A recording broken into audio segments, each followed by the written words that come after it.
দর্শক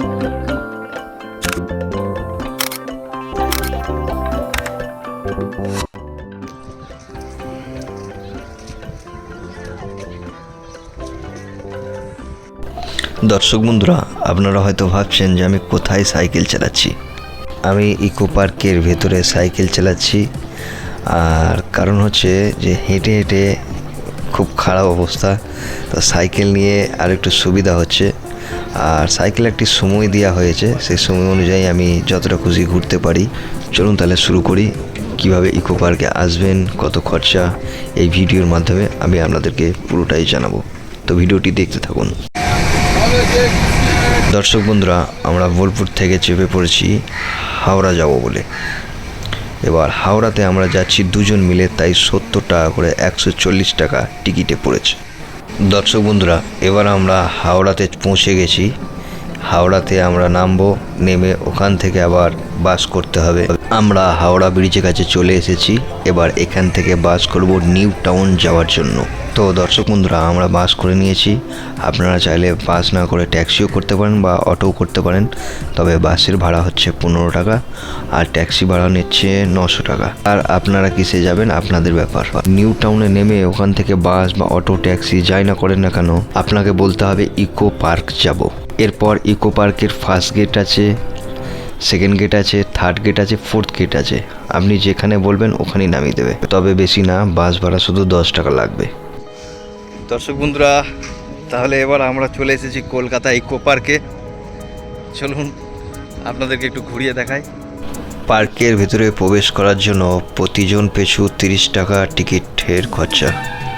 সেরকম বেশি খরচা না, আমরা দুজন ছিলাম, তো 30-60 টাকা নিয়েছে। তো পার্কের সামনে যে বাচ্চাদের খেলার মাঠটি দেখতে পাচ্ছেন, খুবই সুন্দরভাবে বানিয়েছেন। পাশে গাছপালা লাগানো আছে, বাগান করা আছে। আর আমরা পার্কের ভেতরে দেখতে দেখতে যাচ্ছি। তো সামনে যে ল্যাম্পটি দেখতে পাচ্ছেন, পুরনো আগেকার যুগে ওল্ড মডেলের ল্যাম্প। আর এটি সামনে পার্কের ম্যাপ, যেটা দেখে আপনারা বুঝতে পারবেন কোথায় কি করা আছে না আছে। দর্শক বন্ধুরা, ইকো পার্কের পাশে একটা বড় ঝিল আছে। ঝিল তো বলা ভুল হবে, ঝিলের থেকেও বড় হবে, তো ছোট হবে না। তো ওখান থেকে সুন্দর একটা ঠান্ডা বাতাস আসছে। এতক্ষণ যে কলকাতায় ঘুরেছি, সেই ঘোরার যেই কষ্টটা হলো গরমের চোটে, সেই কষ্টটা আমাদের এই ঝিলের কাছে ঠান্ডা বাতাস খেয়ে মনে হচ্ছে শরীর থেকে চলে গেল। তো শরীরে মনে হচ্ছে একটা নতুন করে এনার্জি ফিরে পেলাম। তো চলুন দেখি ঝিলটা কত বড়। আর এখানে আপনার সাইকেলও ভাড়া পাওয়া যায়, প্লাস ভেতরে গাড়িও আছে যে ভাড়া করে, যে কেউ যদি ভাবে যে আমি পায়ে হেঁটে ঘুরবো না, সে অন্য একটা গাড়ি করে নিতে পারে সাথে।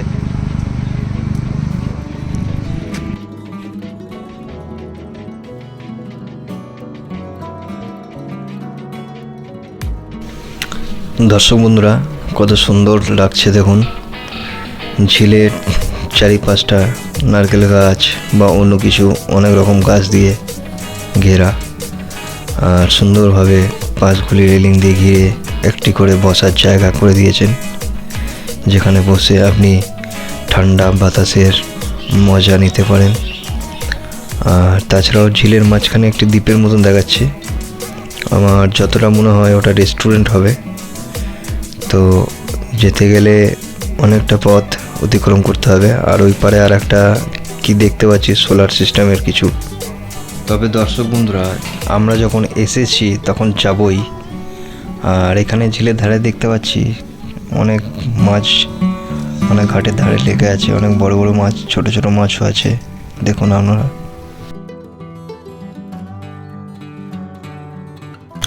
এবার আমরা হাঁটতে শুরু করে দিয়েছি, দেখি ওখানে যেতে কতক্ষণ সময় লাগে।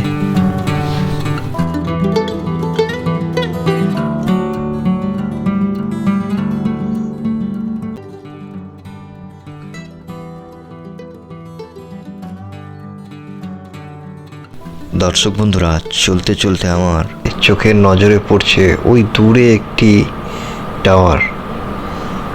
যতটা সম্ভব ওটি প্যারিসের IPL টাওয়ারের মডেলটাই বানিয়েছে। তো চলুন এগিয়ে যাই। গৌতম বুদ্ধের স্ট্যাচু করা আছে সুন্দরভাবে।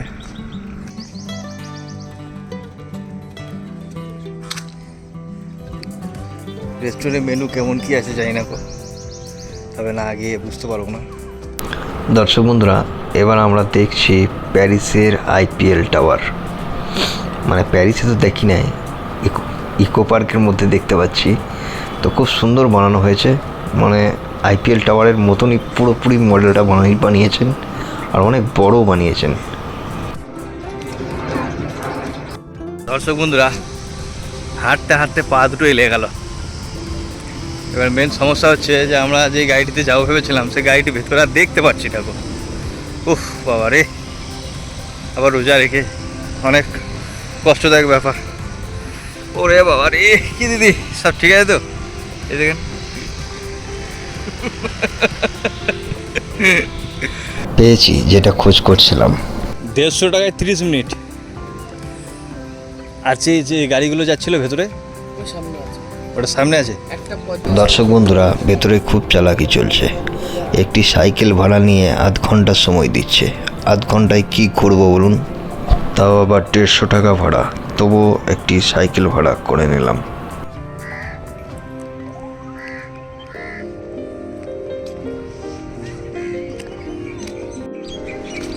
এটা সামনে আপনারা দেখতে পাচ্ছেন টয় ট্রেন। তবে টয় ট্রেনে প্যাসেঞ্জার ফুল না হলে এরা ট্রেনটি চালায় না। এখন ফাঁকায় আছে, তো দেখি প্যাসেঞ্জার হয়েছে কি না।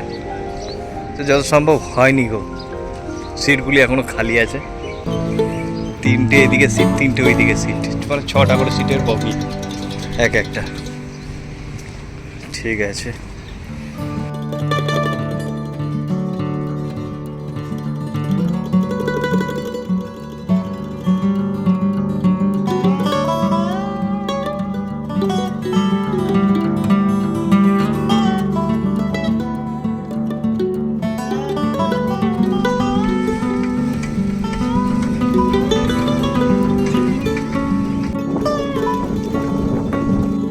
তবে পার্কটি দেখুন খুব সুন্দরভাবে সাজানো হয়েছে। তো আর একটা জিনিস এখানে আছে, যেটা হচ্ছে আপনি এখানে বোটে করে ঝিলটিতে ঘুরতে পারবেন, কিন্তু আমাদের হাতে সেরকম সময় নেই।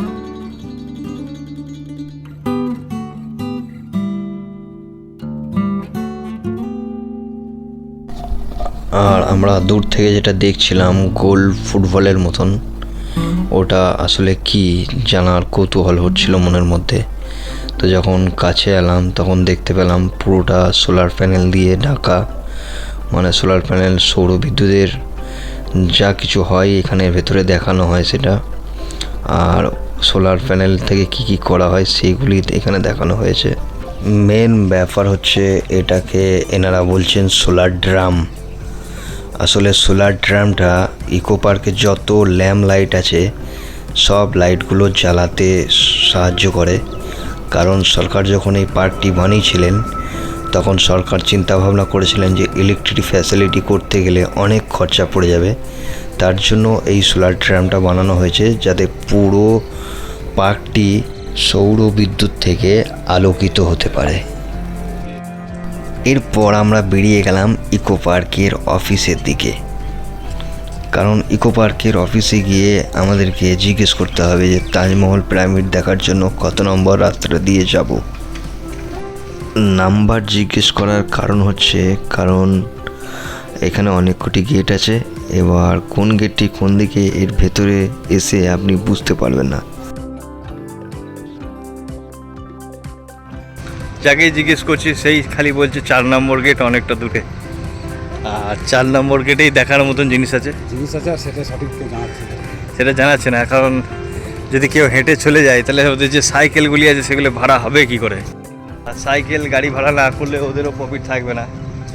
তার জন্য আর কি বলতে চাইছি না যে 4 নম্বর গেটটা কতটা দূরে। কারণ 4 নম্বর গেটে দেখার মতন জিনিস আছে, তারপরে 3 নম্বর গেটে আছে, কিন্তু 4 নম্বর গেটে কী দেখার জিনিস আছে সেগুলি আপনাদেরকে গিয়ে দেখাচ্ছি। চলুন তাহলে। গাছগুলি দেখুন দর্শক বন্ধুরা, পাতাটা ওপর দিকটা সবুজ আর পেছন দিকটা উল্টালেই লাল, মানে সবগুলি। দর্শক বন্ধুরা, দারুণ সুন্দর একটা দৃশ্য, যে এখানে সুন্দর সুন্দর বনসাই ট্রি সাজানো আছে। বনসাই ট্রি মানে এই গাছগুলিকে বাড়তে দেওয়া হয় না, ছোট ছোটই থাকে, কিন্তু অনেক বয়স্ক গাছ এগুলো। হ্যাঁ, মিনিমাম কোনোটা 5 বছর, 10 বছর, 6 বছর, 20 বছর, এমনকি 50-60 বছরেও গাছ থাকে। বনসাই ট্রি, এটা বট গাছের বনসাই করা হয়েছে।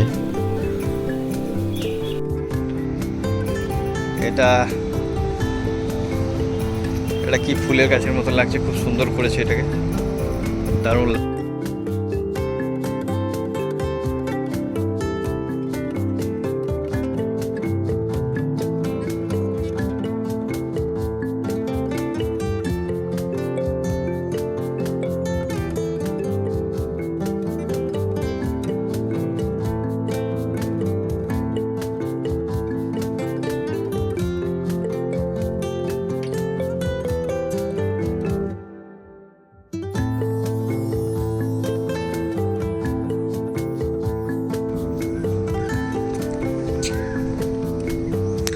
এই যে আমরা ঘুরে ঘুরে ঘুরে ঘুরে ঘুরে ঘুরে তারপর 4 নম্বর গেটের দিকে এলাম। এতক্ষণে 4 নম্বর গেট আমরা পৌঁছেছি। 4 নম্বর গেটের কাছে একটি হরিণের মূর্তি সুন্দরভাবে রাখা আছে। তো মূর্তিটিকে দেখে মনে হচ্ছে অরিজিনাল জীবিত হরিণ। সে দারুণ বানিয়েছে হরিণটি, তবে বলতে হবে তার হাত কেটে নিতে হবে, কারণ সে দ্বিতীয়বার যেন এরকম হরিণ না বানাতে পারে। এমনি আপনাদের সাথে মজা করছিলাম, দর্শক বন্ধুরা সিরিয়াস নেবেন না। এখানে একটি প্রতিমা আছে, হ্যাঁ এটি দুর্গা ঠাকুরের প্রতিমা, আর পেছন দিকে একটি অসুর। তো দর্শক বন্ধুরা, এবার আমরা চলে এসেছি মিশরে পিরামিড দেখতে। তো শুনলাম নাকি মিশরের পিরামিডের ভেতরে অনেক কিছু রাখা আছে, তো দেখা যাক কি ভিতরে আছে। কপুর লাশ আছে নাকি দেখবো। আর এখানে প্রচণ্ড গরম, দর্শক বন্ধুরা রোজা রেখে গলা শুকিয়ে যাচ্ছে একবারে। আমরা মিশরের পিরামিডের ভেতরে ঢুকছি, দেখবো মিশরের পিরামিডের ভেতরে কি আছে। সূর্যটা একবারে পিরামিডের মাথার উপর, দেখুন দারুণ লাগছে সিনটি। দর্শক বন্ধুরা, এবার আমরা ভেতরে ঢুকছি। তো ভেতরে প্রথমেই সিঁড়ি পড়েছে, আবার একটি সিঁড়ি, আবার বাঁ দিকে ঘুরে আবার একটি সিঁড়ি পড়েছে। আচ্ছা, এই সিঁড়িটির পর এবার ভেতরে আমরা ঢুকে পড়লাম। আচ্ছা, ভেতরে ওনাদের চিত্রকলা করা আছে, যেটা ওনাদের আগেকার, আমরা যেমন এখন লিখে বোঝাই, ওরা ওই চিত্রকলা দিয়ে বোঝাতো আগেকার মানুষরা যে এখানে কি হচ্ছে না হচ্ছে। আর এখানে মিশরের ফুফুর লাশ শোয়ানো আছে, বডিটা। আরে বাবা রে, কি পচা দুর্গন্ধ, পালিয়ে চলো। এখনই মমি হয়ে উঠে গেলে তখন আমরা আর এখানে টিকতে পারবো না। দর্শক বন্ধুরা, এটি সেই তাজমহল। দর্শক বন্ধুরা, আমরা তাজমহলের কাছে পৌঁছে গেছি। তো তাজমহলের নকশা কারুকার্য সত্যি একেবারে ডিট্টো আগ্রার তাজমহলের কপি মনে হচ্ছে। মনে হয় শাহজাহান বেঁচে থাকলে আর একবার হাত কেটে নিত এর। অনেক বিদেশি পর্যটকরাও এসেছেন দেখতে। আমরা তো সত্যি করি যে আগ্রার তাজমহলের ডিট্টো কপি করে বানিয়েছেন, যিনি বানিয়েছেন খুব সুন্দর বানিয়েছেন। তাই মজা করে বললাম যে শাহজাহান বেঁচে থাকলেন এতদিন হাত কেটে দিত তার। মানে দর্শক বন্ধুরা, আপনারা না এলে নিজের চোখে না দেখে বুঝতে পারবেন না যে কেমন বানিয়েছেন তাজমহলটা। দারুণ, অসাধারণ। আমি যেই টিকিটটা কেটেছি মনে হচ্ছে সেই টিকিটটা এই অনুযায়ী পার্কের, মানে এই যা সুন্দর দৃশ্য আছে এই অনুযায়ী কিচ্ছু না। তো হুবহু তাজমহলের মতনই আরও অনেক কিছু দেখাবো, চলুন। দর্শক বন্ধুরা, আমার ভিডিও যদি আপনাদের ভালো লেগে থাকে তো আমার ভিডিওটি লাইক, কমেন্ট এবং শেয়ার করবেন। আর একটা জিনিস, যে চ্যানেলটিকে সাবস্ক্রাইব করে নেবেন।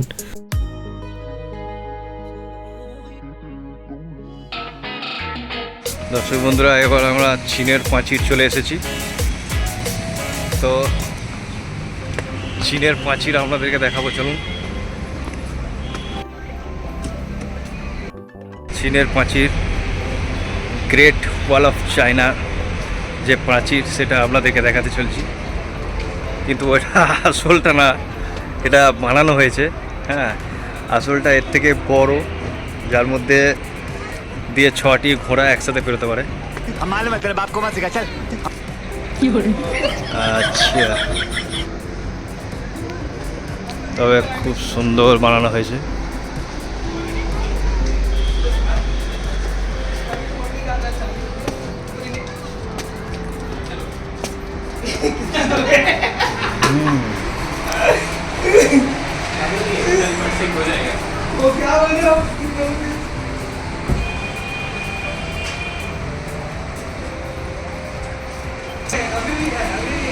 এই আমরা চায়নার প্রাচীর দিয়ে পথ অতিক্রম করছি। অনেক উঁচু পাহাড়ের ওপর দিয়ে চায়নার প্রাচীরটি, যেটা আপনারা দেখেই বুঝতে পারছেন খুব বড় বড় পাহাড়। আর এখানে নায়ক নায়িকারা সব আসছে শুটিং করার জন্য।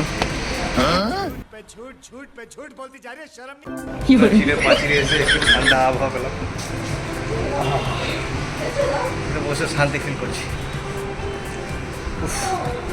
এমনতে গরম, আবার রোজা রেখে। তো বন্ধুরা, আপনাদের জন্য আমি কষ্ট করে এই ভিডিওগুলো বানাই।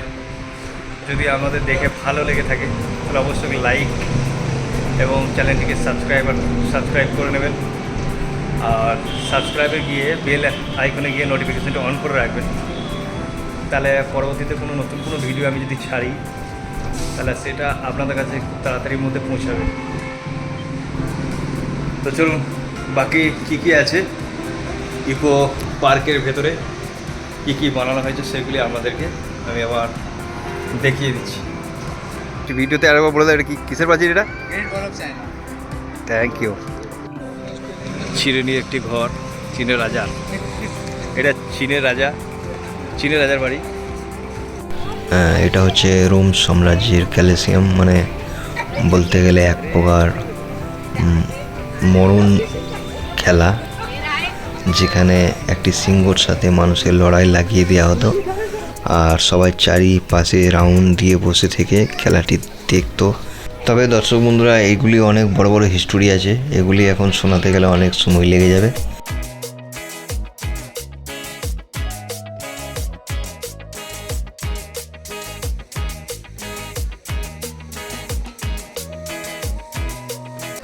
এরপর আমরা আরব কান্ট্রির রাজাদের একটি রাজপ্রাসাদ দেখব, মানে রাজপ্রাসাদ তো না, বলতে পারেন জাদুঘর এখন হয়ে আছে। তো ওটা আরবের জর্ডানে অবস্থিত, আপনারা দেখতে পাচ্ছেন। তো রাজার ওখানে যাবতীয় আসবাবপত্র রাখা ছিলেন। চলুন ভেতরে ঢুকে দেখে নিই কী কী রাজার আসবাবপত্র আছে।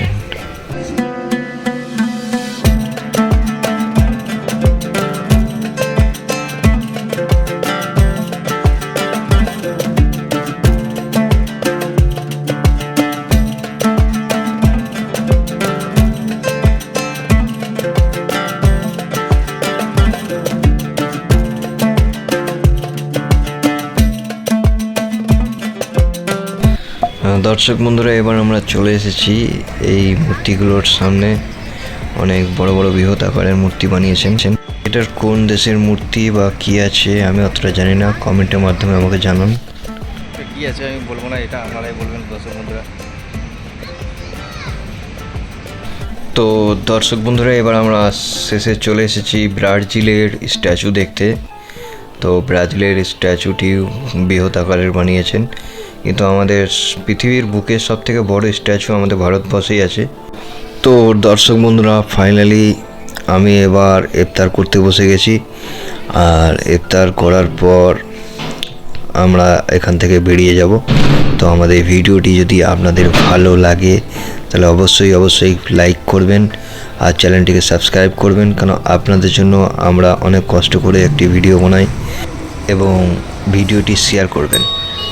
ধন্যবাদ দর্শক বন্ধুরা, আপনারা সবাই ভালো থাকবেন। দেখা হবে এরপর পরবর্তী ভিডিওতে।